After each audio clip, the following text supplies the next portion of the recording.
Welcome to அமிழ்தம்பூ. இன்னைக்கு ரொம்ப சிம்பிளான ஆனால் ரொம்ப ஹெல்த்தியான வாழைப்பூ அடை தோசை தான் பார்க்க போகிறோம். முதல்ல அடை தோசைக்கு என்னென்ன தேவை அப்படிங்கிறது பார்த்துடலாம்.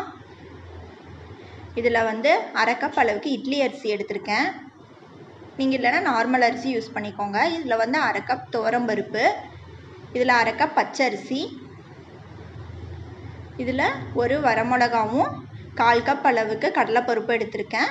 மிளகாய் நான் 1 தான் எடுத்திருக்கேன். உங்களுக்கு காரத்துக்கு வேணும்னா இன்னும் கொஞ்சம் சேர்த்திக்கோங்க. இதில் வெள்ளை உளுந்து 2 டேபிள் ஸ்பூன் அளவுக்கு எடுத்திருக்கேன். வாங்க எப்படி செய்கிறதுன்னு பார்க்கலாம். இப்போ இந்த பாத்திரத்தில் இட்லி அரிசி சேர்த்துக்கலாம்.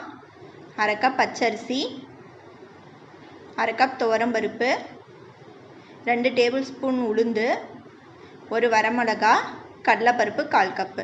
இதெல்லாம் நல்லா கழுவிக்கலாம் 2-3 டைமு.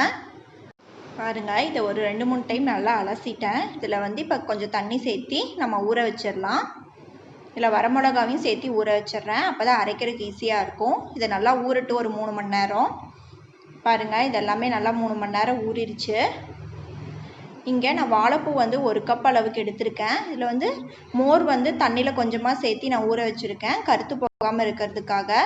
இதில் சின்ன வெங்காயம் 1/4 கப் எடுத்திருக்கேன், கொத்தமல்லி இலை, ஜீரகம் 1 ஸ்பூன், பெருங்காயத்தூள், உப்பு. வாங்க எப்படி செய்கிறதுன்னு பார்க்கலாம். நான் அடுப்பில் கடாய் வச்சு 1 ஸ்பூன் அளவுக்கு எண்ணெய் சேர்த்திருக்கேன். இதில் கொஞ்சமாக கடுகு சேர்த்திக்கலாம். கடுகு பொரிஞ்சதும் நம்ம கட் பண்ணி வச்சுருக்க சின்ன வெங்காயம் சேர்த்திக்கலாம். அதை நல்லா வதக்கிக்கோங்க. நீங்கள் இது இல்லைனாலும் பெரிய வெங்காயம் கூட சேர்த்திக்கோங்க. இது கொஞ்சம் வதங்கினதும் நம்ம மோரில் போட்டு வச்சுருக்க வாழைப்பூவை நல்லா தண்ணியெல்லாம் புழிஞ்சிட்டு இதில் சேர்த்திக்கலாம். எல்லாத்தையும் சேர்த்திக்கோங்க. இந்த மாதிரி இதை கொஞ்சம் வதக்கி விட்டுருங்க. ரொம்ப ஆரோக்கியமானது வாழைப்பூ. கண்டிப்பாக இந்த மாதிரி ஏதாவது டிஃப்ரெண்ட்டாக செஞ்சு கொடுங்க, கண்டிப்பாக சாப்பிடுவாங்க. இதில் கொஞ்சம் உப்பு சேர்த்தி நான் வதக்கிக்கிறேன்.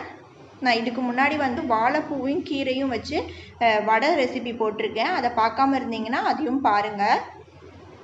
இதில் நான் கொஞ்சமாக தண்ணி சேர்த்தி நல்லா கலந்துக்கிறேன்.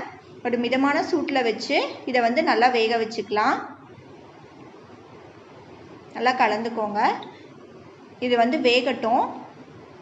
பாருங்கள், இப்போ தண்ணியும் வத்திருச்சு, நல்லா வெந்துருச்சு. இதை கொஞ்சம் டேஸ்ட் பண்ணி பார்த்தீங்கன்னாவே உங்களுக்கே தெரியும். இப்போ இதில் கட் பண்ணி வச்சுருக்க கொத்தமல்லி தலையும் சேர்த்தி கொஞ்சம் வதக்கிக்கலாம். அவ்வளோதான், ரெடி ஆகிடுச்சு. நான் இப்போ அடுப்பை ஆஃப் பண்ணிட்டேன். இது ஆறட்டும். இப்போ அடை தோசைக்கு நம்ம மாவு அரைச்சிடலாம். அதில் வரமிளகாய் சேர்க்குற மிக்ஸி ஜாரில் ஜீரகம், மஞ்சள் தூள், பெருங்காயத்தூள், உப்பு இதெல்லாமே சேர்த்துருக்கேன். இதில் இப்போ நம்ம ஊற வச்சுருக்க அரிசியும் பருப்பும் சேர்த்துக்கலாம். நான் 2 போர்ஷனாக அரைக்க போகிறேன். பாதி அளவுக்கு சேர்த்துருக்கேன். இதுக்கு தேவையான அளவு நம்ம அந்த ஊற வச்ச தண்ணியே சேர்த்தி நல்லா அரைச்சிக்கோங்க. இப்போ இதை அரைச்சிடலாம். பாருங்கள், இந்த அளவுக்கு நல்லா அரைச்சிக்கோங்க. இதை ஒரு பாத்திரத்தில் நான் மாற்றிடுறேன். இதே மாதிரி அடுத்ததையும் நம்ம அரைச்சி எடுத்துக்கலாம். பாருங்கள், மாவு நல்லா அரைச்சி உங்களுக்கு தண்ணி பத்தலைன்னா அந்த ஊற வச்ச தண்ணியை சேர்த்தி கலந்துக்கோங்க. இப்போ நம்ம வறுத்து வச்சுருக்க வாழைப்பூவையும் சேர்த்தி நல்லா இதில் கலந்து விட்டுறலாம். அவ்வளோதான், ரெடி ஆகிடுச்சு. தோசைக்கல் வச்சுருக்கேன், சூடாகிடுச்சு. இப்போ அடை தோசை நம்ம ஊற்றிடலாம். நான் மாவு 1 கரண்டி அளவுக்கு ஊற்றுறேன். இதை நல்லா இந்த மாதிரி தேய்ச்சி விட்டுக்கோங்க.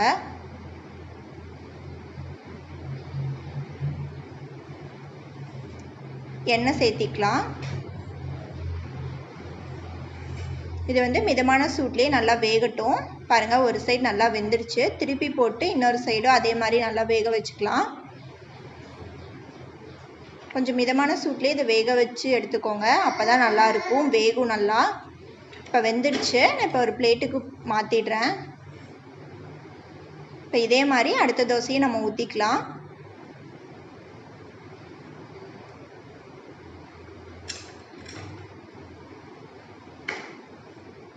பாருங்கள், அதுவும் ரெடி ஆகிடுச்சு. இதே மாதிரி நம்ம எல்லா தோசையும் செஞ்சுக்கலாம். நம்ம அடை தோசை வாழைப்பூ வச்சு செஞ்ச அடை தோசை ரொம்ப சூப்பராக ரெடி ஆகிடுச்சு. நான் அதுக்கு தேங்காய் சட்னி அரைச்சிருக்கேன். உங்களுக்கு எந்த சட்னி பிடிக்குமோ கார சட்னி அந்த மாதிரி வச்சுக்கோங்க. ரொம்ப நல்லாயிருக்கும். கண்டிப்பாக ட்ரை பண்ணி பாருங்கள். ரொம்ப ஆரோக்கியமானது. ட்ரை பண்ணி பார்த்துட்டு உங்கள் கமெண்ட்ஸை சொல்லுங்கள் எப்படி இருக்குன்னு சொல்லிட்டு. தேங்க்ஸ் ஃபார் வாட்சிங். உங்களுக்கு இந்த வீடியோ பிடிச்சிருந்துச்சு அப்படின்னா கண்டிப்பாக லைக் பண்ணுங்கள், ஷேர் பண்ணுங்கள். என் சேனலுக்கு சப்ஸ்கிரைப் பண்ணலன்னா கண்டிப்பாக சப்ஸ்கிரைப் பண்ணிவிடுங்க.